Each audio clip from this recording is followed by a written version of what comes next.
aimables téléspectateurs, merci pour votre fidélité à cette émission Parlons Religion. Aimables téléspectateurs et auditeurs, bonsoir et bienvenue. Nous sommes là, question de vous édifier, vous fortifier, pourquoi pas sonder le Saintes Écritures. Toujours avec l'infatigable, l'homme de Dieu, le révérend pasteur Emmanuel Batouambi. Il est responsable du ministère international Camp de Refuge. Révérend pasteur, bonsoir. Bonsoir maman. Comment vous allez? Le Seigneur nous soutient et nous allons bien. Malgré la Covid-19, vous persévérez toujours à édifier ces grands peuples de Dieu à travers le média. Vraiment, coup de chapeau. Merci maman. La Bible dit qu'est-ce qui nous séparera de l'amour de Christ? Ce n'est pas Covid qui va nous arrêter. Waouh!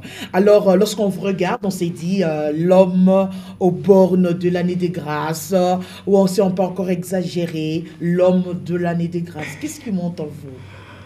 Ce qui monte en moi, c'est que je veux vraiment que l'Église de Dieu puisse connaître c'est quoi ce moment que nous sommes en train de traverser.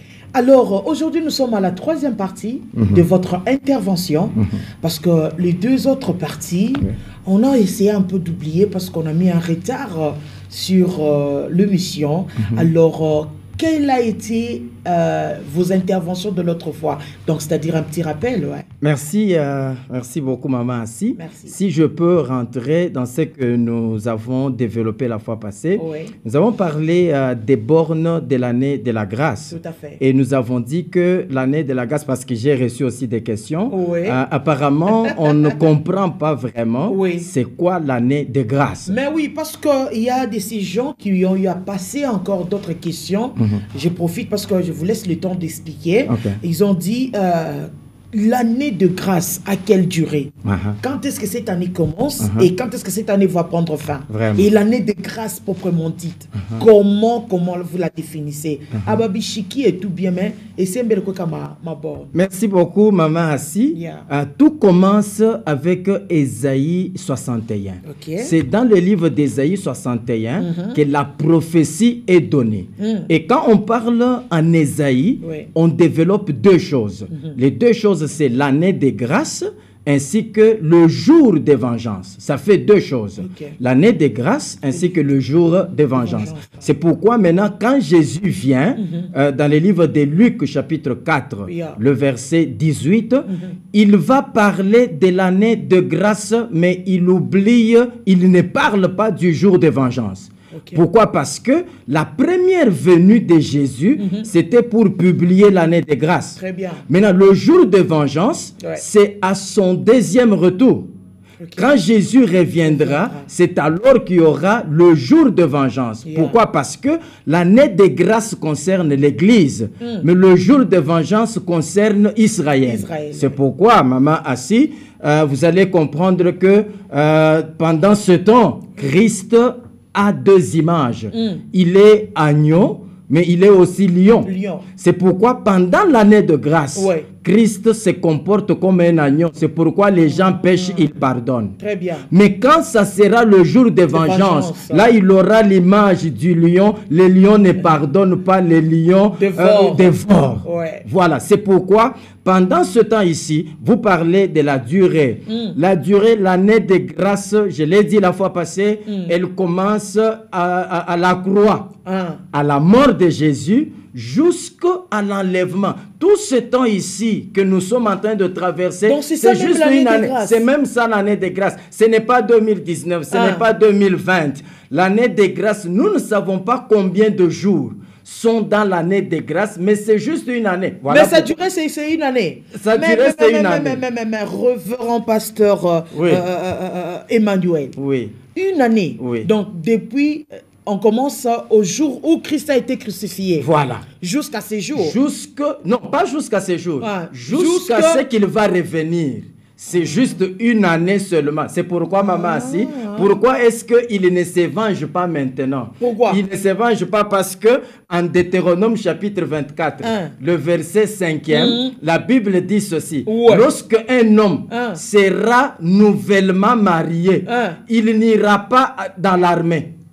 Pourquoi? Pourquoi? Parce qu'il doit prendre une année pour s'occuper de sa femme et jouir les cœurs de sa femme. C'est prophétique.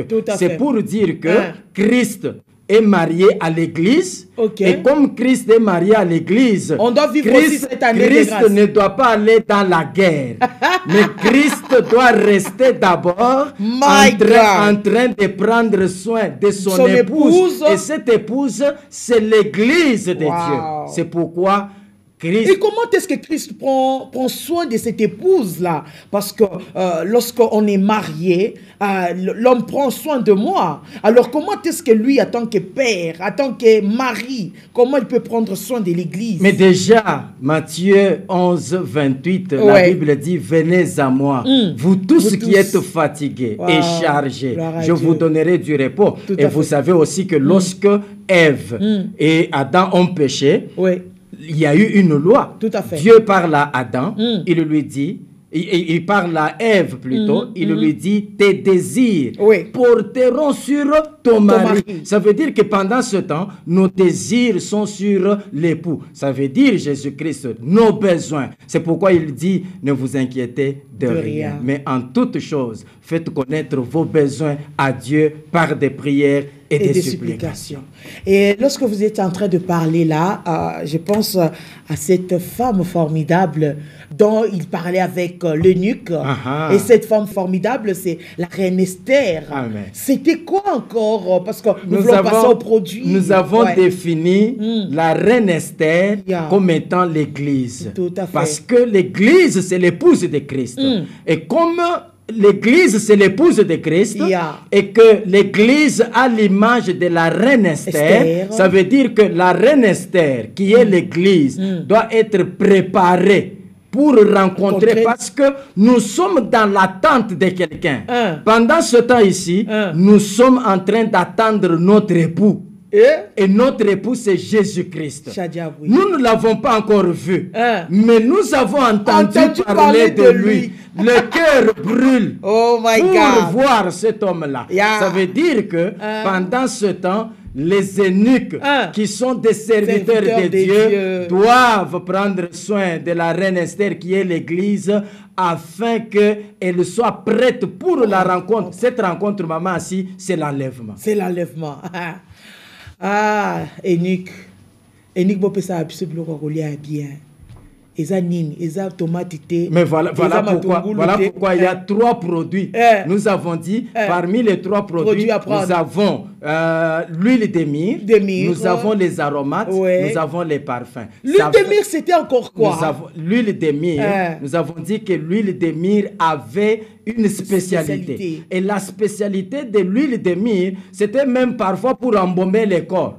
Oui, pour que les corps ne puissent pas se décomposer. Voilà, donc c'est ça l'importance aussi de l'huile de myrrhe. C'est pourquoi même à la croix, quand Jésus a demandé à boire, ce qu'on lui a donné là, on avait mélangé aussi l'huile de myrrhe là-bas. Si vous lisez Marc chapitre 15, je pense, vous allez trouver que ce qu'on donne à Christ, il y avait aussi la myrrhe dedans. C'est comme pour dire, on embaumait ce corps en avance, avant même qu'il ne puisse mourir, parce que l'unique maintenant qui doit donner la myrrhe. Parce que, maman, si, l'église, c'est le corps de Christ. C'est pourquoi le corps de Christ qu'on embaume à la croix, c'est ça l'image de l'église. Ça veut dire que l'église, aujourd'hui, ne doit pas se décomposer. Mais l'église se décompose avec l'odeur. Parce que quand il y a décomposition, il y a l'odeur. L'odeur, c'est quoi? C'est le péché. Le péché a une odeur. C'est pourquoi, pour protéger le corps de Christ, il faut donner la myrrhe, parce que la myrrhe empêche la décomposition. Et lorsqu'on a la décomposition, c'est l'odeur qui dégage. Et lorsque ça dégage l'odeur, le corps, là, on fouille. Aucun mari ne peut supporter une mauvaise odeur chez son épouse. Vous comprenez? C'est pourquoi même cette huile-là, c'était aussi pour la beauté d'Esther. Mais Esther, c'est l'église. La beauté de l'église, c'est la sanctification. Parce que ce n'est pas un beau bâtiment, mais c'est ce qui sort à l'intérieur. Il y a un pasteur, lorsque vous étiez en train de parler, il m'a dit, maman, si l'homme de Dieu, le pasteur Emmanuel, parle sur la sanctification. Mais la sanctification n'est pas trop prêchée aujourd'hui. Nous préférons de parler plus de bénédiction qui est la sanctification. Ça va nous aider dans le deuxième produit que nous prenons. C'est quoi le deuxième produit? Le deuxième produit, c'est le parfum. Le parfum. Et le troisième, c'est les aromates. Mais maman, si nous trouvons les aromates dans les parfums, c'est pourquoi je les combine. Donc, nous allons prendre les parfums et les aromates. Ça fait un seul produit. Donc, nous parlons du parfum. Alors, mais c'est quoi le parfum? C'est quoi? Parce que le parfum devait être utilisé pour entretenir Esther. Ça veut dire qu'aujourd'hui, l'Église doit connaître le parfum. L'Église doit avoir le parfum. Le parfum,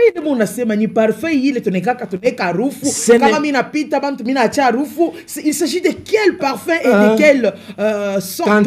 Cantique de Cantique, chapitre 1er, le verset 3. La Bible dit, ton nom est un parfum qui se répand. C'est-à-dire? Le nom, c'est un parfum qui se répand. Mais le nom de qui? Le nom de Salomon. Parce que dans le livre de Cantique, il s'agit de Salomon. Donc on dit que le nom de Salomon, c'est un parfum qui se répand. Mais si le nom de Salomon, c'est un parfum, Salomon, c'est qui? Salomon, c'est le fils de David. Mais si Salomon, c'est le fils de David, vous allez comprendre que lorsqu'on consulte Bartimée, il nous définit le vrai fils de David. Parce que quand Christ apparaît, Bartimée entend. Il ne voit pas, mais il entend qu'il y a quelqu'un qui passe et il l'appelle fils de David. Parce que si Bartimée n'appelle pas Christ fils de David, ses yeux ne s'ouvriront pas. C'est pour dire que c'est Christ qui est le fils de David, qui est le parfum qui se répand. Mais si le nom de Christ, c'est le parfum, nous voulons comprendre, ce nom signifie quoi? Ça signifie quoi? Nous sommes en Apocalypse. Chapitre 19, le verset 13. La Bible dit ceci. Elle dit il était vêtu d'un habit teint de sang. Et son nom est la parole de Dieu. Son nom est la parole de Dieu. Vous voyez la démarche. En d'autres termes, le parfum, c'est le nom. Ce nom, c'est le nom de Christ. Et le nom de Christ en Apocalypse 19, 13, le nom de Christ, c'est la parole de Dieu. Ça veut dire, parfumer l'église, c'est prêcher la parole de Dieu. Ça veut dire encore que les prédicateurs sont des parfumeurs. Et pour parfumer l'église, on n'amène pas n'importe quel parfum. On amène le parfum qui doit ôter les odeurs parce que le parfum, son rôle, c'est pour enlever les mauvaises odeurs et donner une odeur agréable. Mais nous allons renipinguer. Aimables téléspectateurs, mon atelier en cours. Là, je reçois pour vous le révérend pasteur Emmanuel Batouambi, l'homme de l'année de grâce. Mon béni, mon achikavile, révérend na tombo kaleo, monsieur kama nyanje wapi mambo parfum, iko matata. Mais comment parfum n'y n'a pas wake? Mais écoutez, si y a des parfum n'y n'a pas rufu, n'a pas mutu n'y mal à l'aise. Mais c'est pourquoi la parole de Dieu, comme étant le parfum, la Bible dit, toutes choses passeront. Mais la parole ne passera jamais. Ça veut dire que la parole a la capacité, parce qu'elle était, elle est et elle sera éternelle. Donc si je comprends très bien, la parole c'est une personne. La parole c'est Christ. Et si la parole c'est Christ, maman, si ce qui fait la force d'une église, ce n'est pas le bâtiment, ce ne sont pas les gens ou bien les pasteurs. Ou encore la prophétie. Non. Mais c'est la parole aussi à moitié. Maman, si. Sorry. Je veux que vous puissiez comprendre que le temps de l'église, c'est le temps des aveugles mais qui entendent, parce que l'église n'a pas besoin de voir, l'église a besoin d'entendre. C'est pour comprendre. Donc il y a une différence entre voir et entendre. Oui, parce que Israël est boiteux. Mais église expliquez-vous. Et aveugle. Révérend, expliquez-vous. Expliquez. Baba, que je m'explique. Regardez. Ouais. David, avant, il voulait entrer à Jérusalem. Tout à fait. Il a été résisté par les boiteux et les aveugles. Il met maintenant une loi. Oui. Il dit, quand je serai roi, donc les boiteux et les aveugles n'entreront pas dans mon royaume. David qui devient roi, il se met sur le trône. Vous allez comprendre qu'il fait amener Mephibosheth. Mephibosheth, c'est un boiteux. Il accepte Mephibosheth. Voilà, c'est un boiteux. Ça, c'est Israël que David accepte dans le royaume, mais il oublie les aveugles. Il oublie les aveugles. Or, dans la Bible toujours, il y a une loi qui dit ceci. Lorsque quelqu'un fera du mal à un père et que ce père-là ne lui pardonne pas, son fils lui pardonnera. C'est pourquoi vous allez comprendre que David, qui monte sur le trône, il oublie les aveugles. C'est lui qui vient maintenant ouvrir ou faire grâce aux aveugles, c'est les fils. Parce que les fils, c'est Jonathan. Les fils, Jonathan, c'est Christ. Et si Jonathan, c'est Christ, David, c'est Dieu lui-même. Donc, si Dieu a marché avec Israël, Jésus marche avec l'Église. C'est pourquoi vous allez voir que aujourd'hui, Israël, boiteux, mais il n'entre pas dans le temple parce que, rendez-vous compte qu'en Actes chapitre 3, il y a devant les temples un boiteux. Ce boiteux n'entre pas dans les temples, mais il est devant les temples. Ça veut dire quand Christ a prêché, le boiteux ne comprend pas. C'est ça Israël. Quand Christ prêche, le boiteux n'entre pas dans le temple. Israël n'a pas cru au message de Jésus. Mais l'église qui est Bartimée, Bartimée n'a pas vu. Parce que, maman, si vous et moi, nous n'avons jamais vu Moïse. Nous n'avons jamais vu Christ. Nous n'avons jamais vu la mer rouge. Nous sommes des aveugles. Nous avons... L'église doit avoir l'oreille plutôt que les yeux. Mais aujourd'hui, ce n'est pas le cas. Aujourd'hui, dans l'église, nous voulons les spectacles plutôt que l'enseignement. Or, dans l'église primitive, la Bible dit que les gens étaient chaque jour assidus aux enseignements des apôtres. Pas à la délivrance des apôtres, pas aux prophéties, pas aux miracles. Je ne suis pas contre ces choses. Je fais la délivrance. Parfois, quand Dieu fait grâce, je prophétise. Mais l'enseignement doit être le parfum qui parfume l'église, parce que nous ne changerons jamais les gens avec la délivrance, avec la prophétie, avec les miracles. Aujourd'hui, même sur nos affiches, quand nous appelons les gens, c'est pour qu'ils viennent voir. Non, l'église ne doit pas voir, l'église doit entendre. Maman, si vous savez que lorsqu'on est allé arrêter Jésus, la Bible dit, il y a Pierre qui prend l'épée. Il coupe l'oreille de Marcus.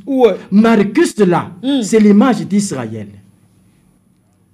Oui, ça veut dire que Israël n'a pas l'oreille. C'est pourquoi ils n'ont pas cru en Christ.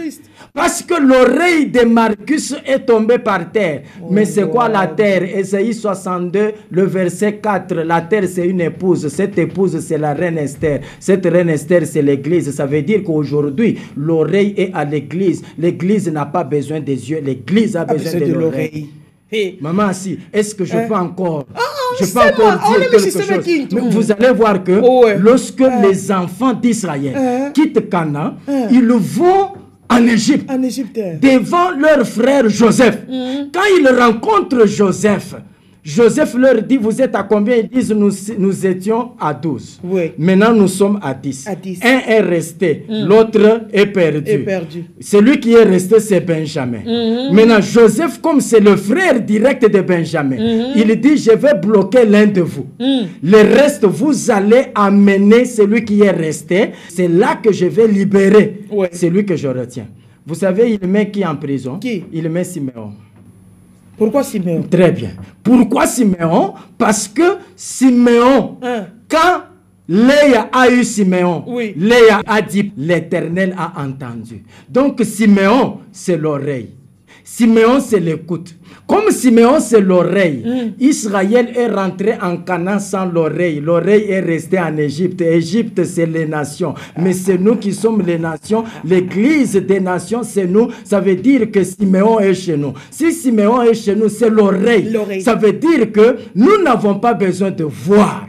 nous avons besoin d'entendre. Ça, c'est le moment d'entendre. Je demande aux parfumeurs, que les parfumeurs, aux eunuques, changent de stratégie.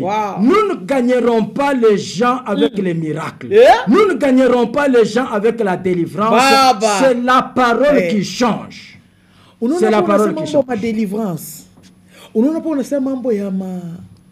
Après confinement, à Tuyou, pas de confiné, je ne sais pas, parce que là, je vais faire des tours partout dans le monde, de savoir quelle sera l'annonce, comment sera annoncée la parole de Dieu. Parce que j'ai peur qu'aujourd'hui, qu'on puisse nous présenter le cache-nez à 10 $, qu'on nous présente les désinfectants à 50 $, et si je peux encore exagérer, qu'on nous présente d'autres choses à 100 $, parce que c'est l'onction. C'est pourquoi, maman, si la base... Parce que c'est le temps même de miracle où j'attends le fondement de l'Église, qui est Christ lui-même, mais le fondement a été posé par les apôtres.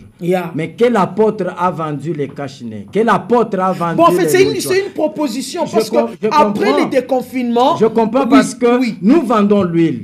Nous vendons tout ce qu'on peut vendre. Nous vendons tout ce qu'on peut vendre. Ce n'est pas mauvais. Mais tout doit toujours avoir une écriture, parce que c'est pourquoi les gens qui sont les eunuques, non pas les eunuques, les enfants de Dieu, qui sont, maman assis, prochainement nous allons parler de la connaissance. Pourquoi? Parce que les téléspectateurs, nous on ne laisse pas le pasteur Emmanuel. Pasteur, nous sommes avec vous parce que vous savez, c'est l'ignorance qui fait que le temps s'étend ici. Nous ne prêchons pas comme Christ doit prêcher. Parce que Christ a dit, il nous a juste légué le temps, il nous a laissé le temps pour que nous puissions prêcher. Ça veut dire que c'est lui qui prêchait. Maman, si je peux vous transporter, nous allons dans une autre église, parce que chaque jour on prend une église. Aujourd'hui nous allons dans cette église d'Asie. Mais cette église d'Asie, Apocalypse chapitre 2 et chapitre 3, vous allez voir que la Bible dit ceci. Lorsque le message était envoyé à chaque église, c'est Christ qui est en train de parler, et ce sont les visions qu'il nous donne à Jean. Mais ces gens-là qui se couchaient dans le sein de Christ lui-même, c'est l'image de l'église. Oui. Et ça, je vais vous expliquer prochainement le mystère des gens qui se couchaient dans le sein de Christ. Maintenant, maman, si, à la fin de chaque message, la Bible dit ceci, à la fin de chaque message, la Bible dit que celui qui a les oreilles entende ce que l'Esprit dit aux églises. Ce n'est pas que celui qui a les yeux voit. Non, ce n'est pas le temps de voir. C'est le temps d'écouter. Pourquoi? Parce que Christ... Mais n'oubliez pas que nous pouvons écouter n'importe quoi. C'est pourquoi les parfums, ce n'est pas n'importe quoi. Le parfum doit avoir une bonne odeur. Et le parfum qu'il faut, comme étant la parole de Dieu, ça signifie j'enseigne. Pour que les gens, là où il y a les mauvaises odeurs, que ces mauvaises odeurs puissent partir. Les mauvaises odeurs, c'est le péché. Ça veut dire que attendre Christ, nous n'attendrons pas Christ en train de prêcher les miracles, les prodiges. Je ne suis pas contre ces choses. Mais je ne vois pas une seule affiche que Christ avait faite sur laquelle il avait écrit, voilà, tel jour, il y aura prière, des miracles et des prodiges. Enseigner la parole de Dieu, si la parole de Dieu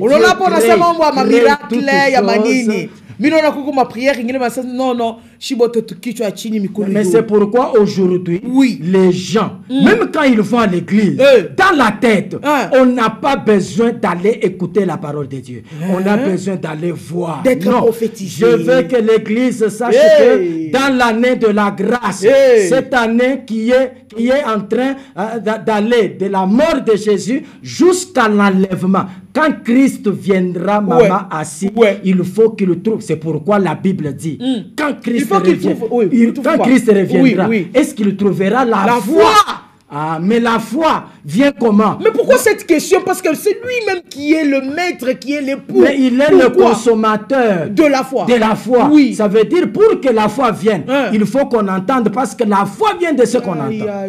Ce qu'on entend, c'est la parole de Dieu. Ce n'est pas la délivrance, le miracle, les prophéties. Je ne suis pas contre ces choses. La parole, c'est la nourriture. Vous êtes une femme. Vous préparez.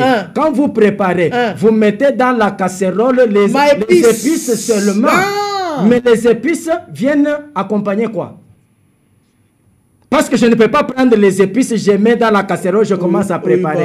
Il y a toujours un repas, un mets. Ça veut dire c'est la viande, c'est les poissons. C'est ça qu'on doit donner. Donc la prophétie, parce que la parole de Dieu, c'est la nourriture.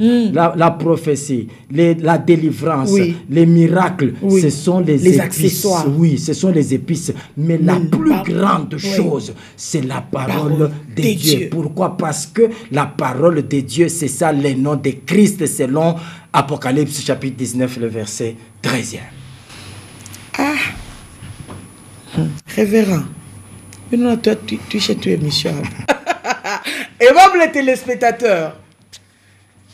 Ah, maman, si, Cantique des Cantiques, chapitre 8, verset 8. On a pourquoi? Parce que nous on a dû poser question. Ensemble avec nos téléspectateurs auditeurs, juste après cette période de crise, juste après cette période où l'église est fermée, et après, il y aura réouverture. Mais pendant ce temps, est-ce que pendant ce temps, il n'y a pas la délivrance, il n'y a pas les miracles, il n'y a pas de prophéties, mais les gens sont en train de vivre. Ça veut dire que si on avait prêché la parole, les gens allaient commencer à écouter la parole pendant ce temps ici. Voilà, ça veut dire que ce qu'ils ont écrit, ce qu'ils ont eu à enregistrer, ils allaient commencer à entendre. Voilà, ce qu'ils ont eu à entendre, ils allaient ruminer. On ne peut pas ruminer la délivrance, on ne peut pas ruminer les miracles. Non. La parole, c'est pourquoi je dis, Cantique des Cantiques 8, verset 8, la Bible dit, nous avons notre jeune sœur qui n'a pas encore de mamelles.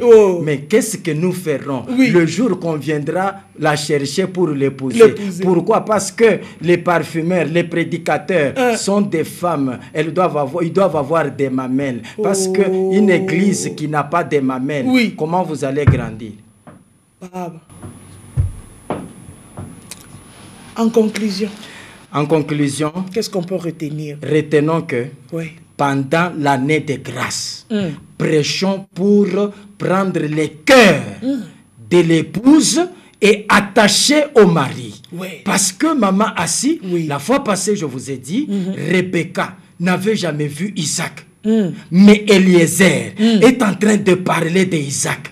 Il parle d'Isaac à Rebecca. Il lui dit, ce garçon-là, d'ailleurs, son père l'a eu à 100 ans. Sa mère avait 90 ans.